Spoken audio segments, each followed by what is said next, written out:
Okay, hello tubers. We're going to talk about challenging a court's jurisdiction.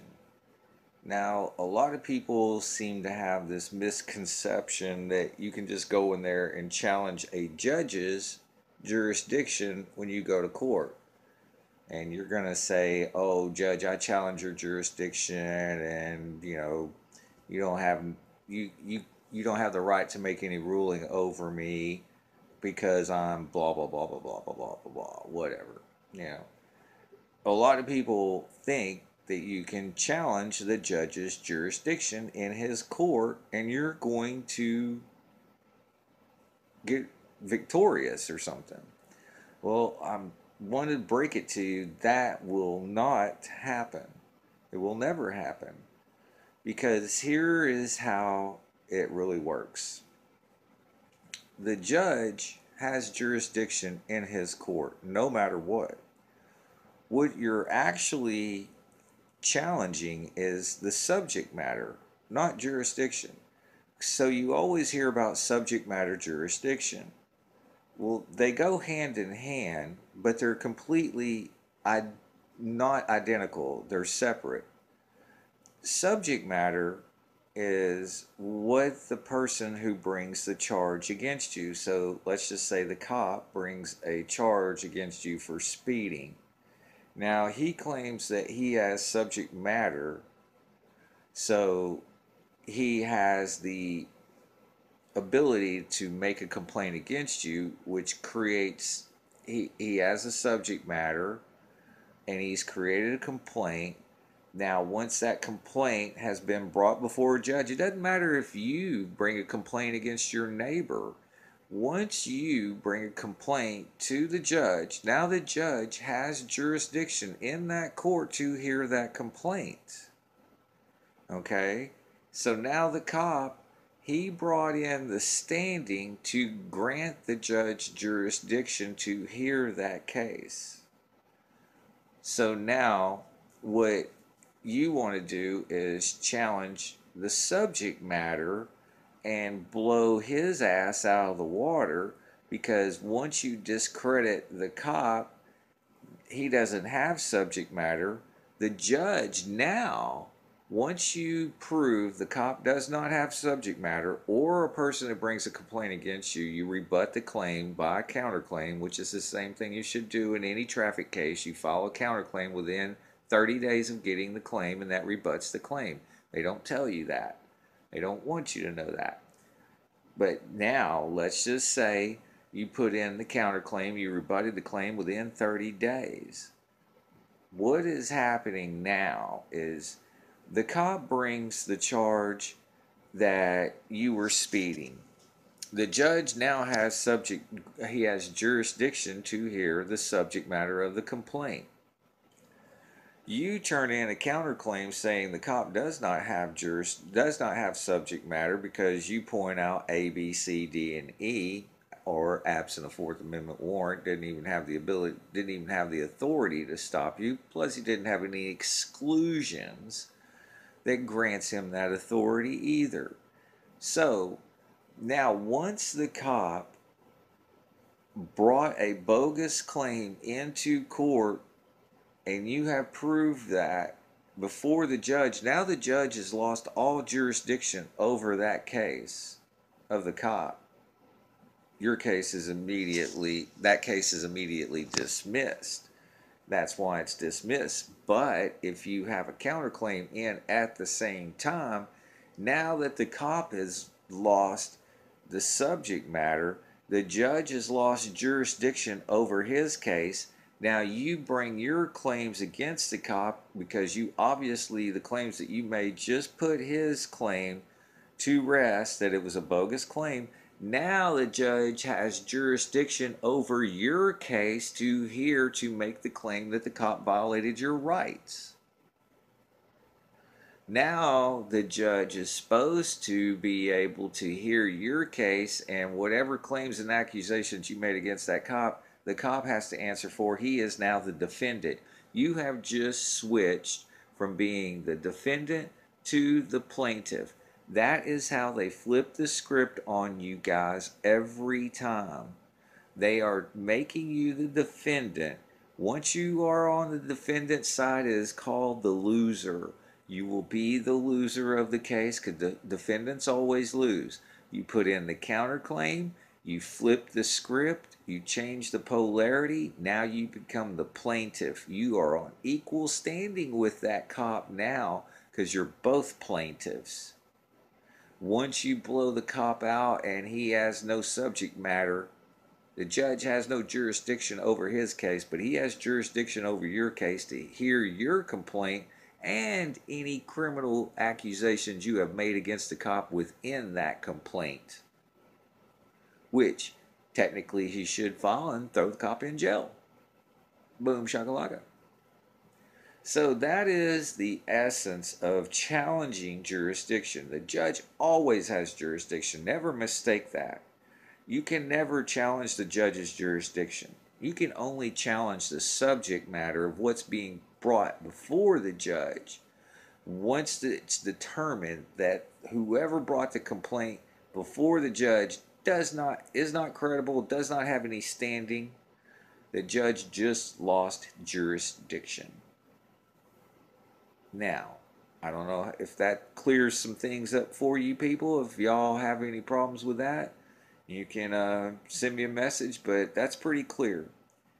Always keep in mind the judge has jurisdiction.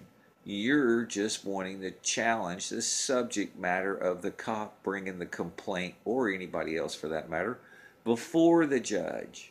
Once you have this understanding, now you know, because you don't ever have to get cross with the judge, and the judge is supposed to be a neutral arbitrator. If the judge is protecting the cop, or siding with the DA and doing all this stuff and not being a neutral arbitrator, then he is a derelict of duty, and you can ask to have that judge removed from the bench because you need a fair and competent, unbiased judicial person on that bench. Now, that should clear up a few things for you, and that should help you out. Stay tuned. If you like the video, give it a thumbs up. Tell all your friends. Pass it along. Subscribe to the channel. And tell all your friends to subscribe. Go through some of the videos. There's a lot of videos that's going to clear up a lot of shit about some of the misconceptions you people have on just the stupid shit, like challenging subject matter jurisdiction, what a third-party witness does, filing a counterclaim. All these things are just basic things that you need to know. Once you know them, you can use them at your leisure to help assert your rights. Remember, you're not a defendant. You're not defending your rights. You're asserting your rights. You always want to be the plaintiff. You always want to be asserting your rights. And you want to fight every fucking ticket that you get. Especially if you're not in commerce. If you are in commerce, I'm sorry, you're going to probably have to pay that ticket. But if you're not in commerce, then you need to stand up and fight for your rights and take these sumbitches and make them understand you are going to assert your rights from here on out. You will challenge the subject matter of every case and make sure that the judge has jurisdiction. And if he doesn't, you will call him out. You can also have the judge removed from the bench. You can do several things so that you can be protected, because these biased judges are the biggest problem of this whole legal system. These sumbitches are ruling from the bench. They're letting the cops think that the cops can just do anything they want with judicial immunity, and that is not true. You people will be hammered by the law. We're going to show you the other end of the law. We're going to take that law book and we're going to beat it over your head till your brains come out. We're going to beat you to death with your own fucking book. So, you better figure it out. And you better stop fucking with everybody. So it's time everybody woke up, stood up, and got their shit wound up tight. 2017 is going to be the year everything comes to fruition. Snafu out. Hello tubers, my name is Scott Richardson. I live in Garland, Texas, a suburb of Dallas, Texas. Dallas, Texas is my native hometown, born and raised. I'm a true blue Texan. I believe in the cowboy way. I believe that you should help people stand up for their rights and protect these people that don't know nothing. Now, if you are one of these people that want to lie, cheat, and steal and stomp all over other people's rights, well, you just need your ass whooped. Either that or just get shot in the head for being a thief and a liar. I can't stand thieves and liars, so those are the two people that I would just as soon wash off the face of the earth.